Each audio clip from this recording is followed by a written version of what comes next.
miss my old friend.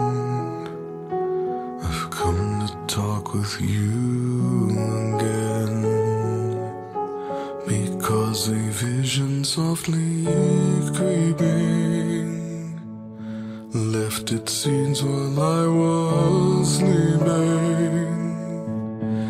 And the vision that was planted in my brain still remains within the sound of silence.